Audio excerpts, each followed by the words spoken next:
नमस्कार दोस्तों, मऊ लोकल पर आपका स्वागत है। इस समय मैं भाजपा के पूर्व जिलाध्यक्ष मुन्ना दुबे जी और हमारे गुरुजी के उनके आवास पर बैठे हुए हैं।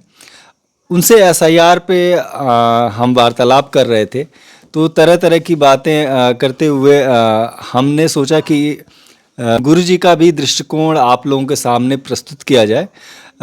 गुरुजी, आपका स्वागत है मऊ लोकल पे। बहुत बहुत मंगल आपको। गुरुजी, क्या कहना चाहेंगे? जो एसआईआर की प्रक्रिया चल रही है, क्या लगता है 4 तारीख तक ये पूरी तरह से पूर्ण कर ली जाएगी? एसआईआर की जो प्रक्रिया चल रही है, जिस प्रकार से इसमें बीएलओ और कर्मचारी और ऊपर से नीचे तक सारे लोग जो लगे हुए हैं, 4 तारीख तक तो निश्चित रूप से पूरा हो जाएगा। परंतु मेरा ये कहना है 4 तारीख तक जो पूरा होने वाला है, उसमें अनवरत चल कर के काम करना पड़ेगा, जिससे अनेक प्रकार की जो ये चुनाव आयोग का तंत्र है जिले का, उसको अनेक प्रकार की कठिनाई झेलनी पड़ रही है। कायदे से इसमें जो मैंने देखा है लिस्ट को, बहुत ही बेतरतीब लिस्ट है। सामान्य आदमी उसको खोज नहीं पाएगा नाम को। मैं बता दूं, 4 तारीख से यह कार्यक्रम प्रारंभ है और कल 27 तारीख को मैं अपने कार्यालय पर बैठ करके और अपना पूरा विवरण खोजा। किसी तरह से वो नाम पता मिला, फिर मैंने बीएलओ को व्हाट्सएप किया, फिर भी बीएलओ उस समय नहीं खोज पाए।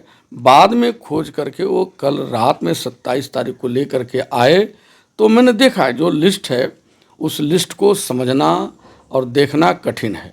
साथ ही साथ दूसरा विषय मैं बीएलओ और अन्य कर्मचारियों पर भी कहना चाहूँगा कि जो बीएलओ इसको बोझ समझ रहे हैं, उनके लिए तो ये कठिन है। और ऐसे ही लोग अनेक प्रकार की कठिनाई जो चर्चाओं में विषय आ रहा है, उनको झेलना पड़ रहा है। और जो बीएलओ इसको चुनौती या सीखना चाहता है या जानना चाहता है, उसके लिए कोई कठिन नहीं है। और ऐसे लोग मैं समझता हूँ कि आधे समय में ही उन्होंने अपना फार्म देने का काम और कलेक्ट करने का काम कर लिया। लेकिन जो लोग बोझ समझ रहे हैं इस काम को, वह लोग मैं समझता हूँ 4 तारीख तक किसी प्रकार से इस काम को कर सकेंगे। मेरा एक बात और कहना, जो अन्य पूरे देश में एक बातचीत चल रही है कि चुनाव आयोग को भी इस संदर्भ में थोड़ा समय देना चाहिए था। यहाँ कोई जल्दीबाजी नहीं थी उत्तर प्रदेश में या ऐसे अन्य जो प्रदेश हैं जहाँ चुनाव नहीं है, तो अगर 3 महीने का समय दे देते तो शायद जो घबरा गए हैं बीएलओ या जो तंत्र घबरा करके काम कर रहा है, परेशानी महसूस कर रहा है, वह काम सरलता से 3 महीने में कर लेते। कोई जल्दीबाजी नहीं है। साथ ही साथ जो बीएलओ हैं उनको भी कहीं न कहीं ट्रेनिंग देना चाहिए। बहुत से ऐसे बीएलओ हैं जो उसको न पढ़ पा रहे हैं, न समझ पा रहे हैं, न इस प्रक्रिया को समझ पा रहे हैं। एक दूसरे से सहयोग ले करके वह किसी प्रकार से इस काम को कर रहे हैं। उनके लिए यह विषय काफ़ी कठिन हो गया है। यह अलग विषय है कि जगह जगह राजनीतिक कार्यकर्ता भी कुछ सहयोग कर रहे हैं, और राजनीतिक कार्यकर्ताओं का अगर सही ढंग से सहयोग मिला तो बीएलओ इस काम को 4 तारीख तक बड़े सरलता से कर लेंगे। लेकिन इस काम में कठिनाई है। चुनाव आयोग को धरातल की कठिनाई को संज्ञान में लेना चाहिए था।